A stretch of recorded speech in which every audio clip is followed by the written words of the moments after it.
Hoy quiero hablarles del diezmo. El diezmo consiste en entregarle a la Iglesia el 10% de los ingresos. Y este es uno de los principales escollos que se encuentra mucha gente que quiere acercarse a la Iglesia cristiana. ¿Realmente hay que entregarle el 10% de los ingresos a la Iglesia? Bueno, esto es lo que muchas iglesias enseñan. Algunos me preguntan, bueno, ¿y ustedes por qué no exigen o por qué no cobran diezmos? La respuesta es muy sencilla. Nosotros no cobramos diezmos por integridad. Porque nosotros no somos la nación de Israel. El diezmo pertenece a la ley que Dios le dio a la nación de Israel. Y la iglesia de Jesucristo no es la nación de Israel. Aunque a veces desde los púlpitos se hacen paralelismos como pueblo de Dios, pero realmente una cosa es el pueblo de Israel y otra cosa es la iglesia. El pueblo de Israel está bajo la ley, la iglesia está bajo la gracia. El pueblo de Israel está sostenido sobre el Antiguo Testamento, la iglesia está sostenida sobre el Nuevo Testamento. Por tanto, ¿por qué pues entonces algunas iglesias exigen o cobran el 10% de los ingresos de las personas? Bueno, ellos se fundamentan fundamentalmente en la ley, ¿no? Valga la redundancia. Pero hay dos pasajes del Antiguo Testamento, del primer libro de la Biblia, del Génesis, que se utilizan como base y fundamento para decir que el diezmo es anterior a la ley y por tanto la iglesia está obligada a pagar diezmo. Uno de esos pasajes es Génesis capítulo 14, en el que vemos que Abraham da diezmos a Melquisedec.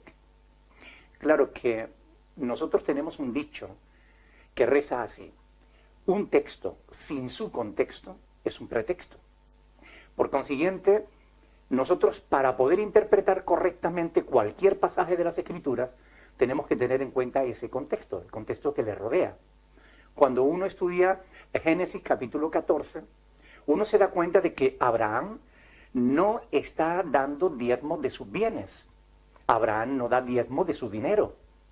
Abraham se mete en guerra con unos reyes que habían arrasado Sodoma y Gomorra, se habían llevado a su sobrino Lot, y Abraham, con 300 criados nacidos en su casa, va a rescatarlo, consigue derrotar a esos reyes y coge un gran botín. Y de ese botín de guerra, Abraham da diezmos a Melquisedec.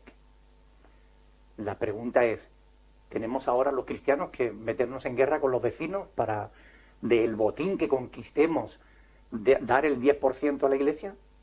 No tiene sentido. O sea, es absurdo pensarlo así. Antes de ese pasaje, nunca se dice que Abraham hubiera dado diezmos. Después de ese pasaje, nunca se vuelve a decir que Abraham haya vuelto a dar diezmos. Por tanto, es un pasaje único, ahí, que está solo, y que no puede servir como fundamento para una doctrina como la del diezmo. Después hay otro pasaje en Génesis 28, en el que se ve a Jacob haciendo una especie de negocio con Dios. Jacob le hace una propuesta a Dios. Si tú me bendices en el viaje, si me guardas, si me proteges, si me prosperas, de todo lo que tú me des yo te voy a dar el 10%. Volviendo otra vez a analizar el contexto de ese pasaje, nos damos cuenta de que poco menos que le estaba planteando un chantaje a Dios. Es decir, él proponía un diezmo condicional. Si tú me das, si tú me guardas, si tú me bendices. En ningún pasaje de las Escrituras se dice antes de ese que Jacob diezmara. En ningún pasaje de las Escrituras se dice después que Jacob diezmara. Ni siquiera se dice que cumpliera con su propuesta, ni que Dios aceptara ese chantaje. O sea, no es fundamento para sostener el diezmo, una doctrina como el diezmo en ese pasaje. Además de esos dos pasajes, ya solamente nos quedan los de la ley. Los pasajes en los que Dios instituye el diezmo como ley, pero solo para la nación de Israel.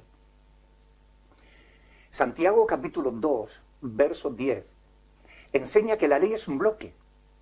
de la que no podemos tomar lo que nos interesa y dejar el resto. Porque dice que si cumplieras toda la ley, pero ofendieres en un solo punto de la ley, te haces culpable de todos. Por tanto, o estás bajo la ley o estás bajo la gracia. Los que quieren justificarse por la ley de la gracia han caído, dice el apóstol Pablo. Por otro lado, si quieren exigir el diezmo, pues tendrían que tener en cuenta que otras leyes, como por ejemplo que coma marisco, pues está desobedeciendo a Dios y por consiguiente debe ser castigado. O que si uno de estos pastores que quieren, o de estos sacerdotes que quieren cobrar diezmos, pues si tienen un hijo que es rebelde y contumaz, la ley les obligaba a llevarlo a la plaza del pueblo ante los ancianos de la ciudad para que fuera apedreado hasta morir. Si quieren exigir el diezmo tendrían que cumplir también esos mandamientos. No tiene sentido. Son mandamientos para el pueblo de Israel, no para la ley, no para la iglesia de Cristo. Además de todo eso, el pasaje que más les gusta a ciertos pastores citar es Malaquía capítulo 3. Es un pasaje de las Escrituras en el que Dios pregunta: ¿robará el hombre a Dios? Pues vosotros me habéis robado. Y dijisteis: ¿en qué te hemos robado? Y Dios responde: en vuestros diezmos y ofrendas. Malditos sois con maldición, porque vosotros, la nación toda, me habéis robado. Como se puede ver, está hablando de la nación. ¿De qué nación? De la nación de Israel. No habla de la iglesia. No habla de los discípulos de Cristo.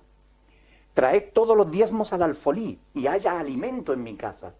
Es curioso que cuando estudiamos estos pasajes con detenimiento, nos damos cuenta de que el diezmo no consistía en dinero, sino en alimento. Concretamente, como enseña el libro de Deuteronomio y también el libro de Levítico, se trataba de dar el 10% de los frutos de la tierra y de los frutos del ganado. De manera que una persona que no tuviera tierras o que no tuviera ganado no tenía que diezmar. Solo debían diezmar aquellos que tuvieran tierras y ganado.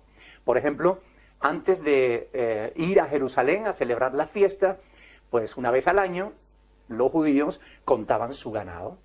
1, 2, 3, 4, 5, 6, 7, 8, 9, el 10º le correspondía al Señor. Y eran apartados para ser entregados para Dios. Ahora bien, si algún pastor hoy te exige diezmo, ¿no? Si tú no tienes tierra, no tienes nada que darle. Si no tienes ganado, no tienes nada que darle. Si tienes tierra, llévale un camión de trigo y vuélcaselo en el púlpito. Porque esto es lo que Dios estaba demandando en Malaquía. Aquí se nos dice claramente que lo que Dios está demandando es que hubiera alimento en su casa.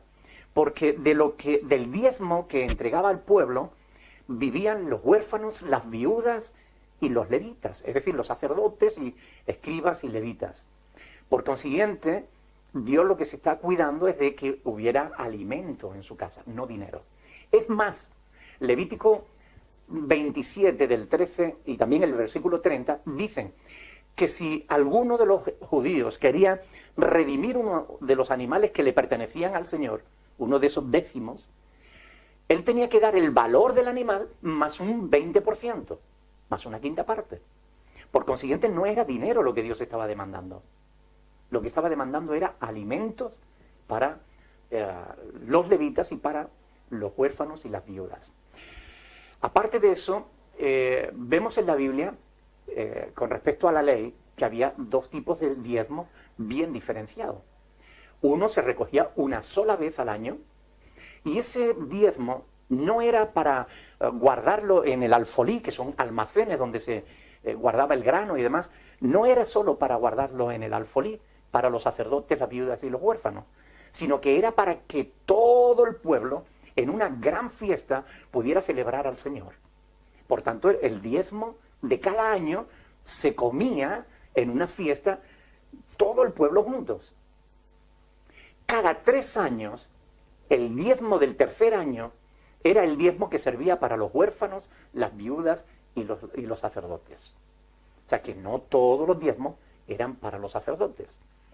Además, cosa curiosa, una vez cada 7 años no se recogían diezmos, porque recuerden que tampoco se cultivaba la tierra. Una vez cada 7 años no se cobraban diezmos. Y yo quiero preguntarte, ¿alguna vez tu pastor que te exige el diezmo te dijo, mira, este es tu 7º año en la iglesia, no te corresponde dar diezmo? Lo dudo. Ahora bien, una de las cuestiones más fundamentales es que en Deuteronomio 18:21 se dice claramente que solo los levitas podían cobrar diezmos. Solo los levitas. Tanto es así que hoy en día los judíos no cobran diezmos. Porque a partir de la Segunda Guerra Mundial los archivos se perdieron y no hay una conciencia clara de quiénes son los levitas. Por tanto, hoy en día las sinagogas lo que hacen es cobrar un impuesto por el asiento en la sinagoga, es decir, cobran un porcentaje por asiento. Pero no pueden exigir diezmos, porque ellos no saben quiénes son los levitas. Sin embargo, ¿qué pastor hoy en día puede asegurar que es de la tribu de Leví para poder cobrar diezmos? ¿Saben? Ni Jesús cobró diezmos. ¿Cómo se sostuvo el ministerio de Jesús? Por las ofrendas de los seguidores. Algunas mujeres pudientes y algunos de los seguidores más directos de Jesús le apoyaban en su ministerio. Pero Jesús no cobró diezmo porque no era de la tribu de Leví, era de la tribu de Judá. El apóstol Pablo no cobró diezmos, él era de la tribu de Benjamín. Sin embargo, el apóstol Pablo es quien desarrolla toda la teología del cristianismo y no encontrarás, y esto es muy importante, ni un solo pasaje. Mire que la Biblia es un libro bastante consistente, bastante grande. Pues en todo este libro no vas a encontrar ni un solo pasaje, escucha bien esto, ni un solo versículo en el que se relacione el diezmo con la iglesia. ¿No te parece importante este asunto? Ni un solo pasaje en el que se relacione el diezmo con la iglesia. El diezmo siempre se relaciona con el pueblo de Israel. Y esto es así porque la palabra de Dios es clara, es sencilla. Ahora, ¿por qué entonces algunos exigen diezmo? ¿Por qué algunos cobran diezmo? Bueno, la cuestión es bien sencilla porque solamente hay 2 respuestas.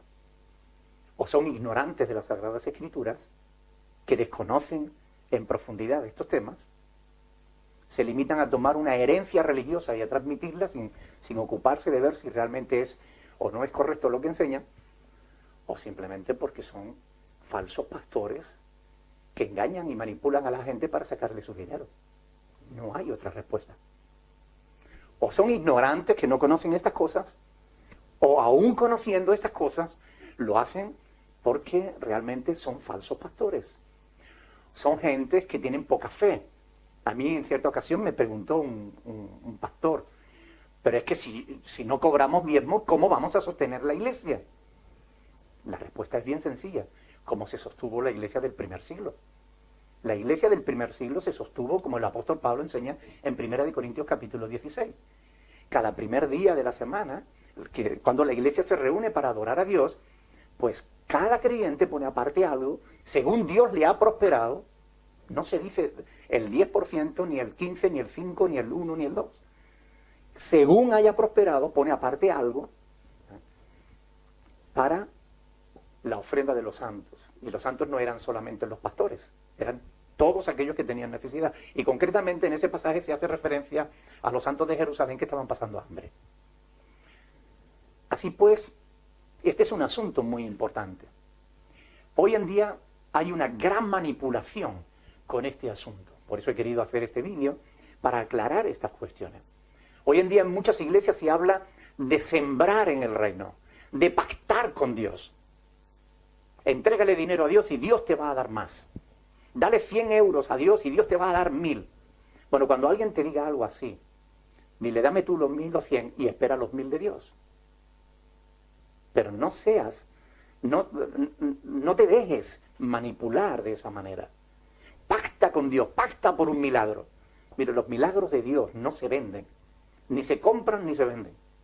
Si tú quieres la bendición de Dios, no tienes que diezmar. Lo que tienes que hacer es entregar tu vida entera a Dios. Quiere decir esto ¿Que no hay que darle dinero a la iglesia? Hombre, no quiero decir eso. ¿Es pecado darle el diezmo a la iglesia? No es pecado, de ninguna manera. Tú le puedes dar el 10% de tus ingresos, como le puedes dar el 80%. Tú puedes dar lo que tú quieras.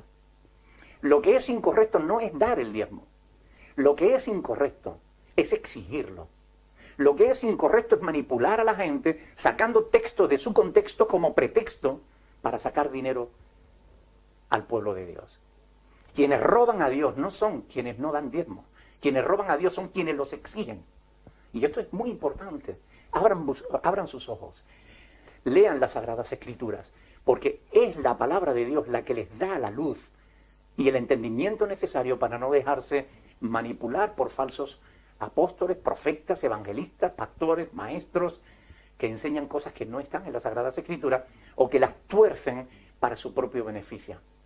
Estos ya tienen su propio castigo de parte de Dios, pero ustedes apártense de todos aquellos que no enseñen la sana doctrina.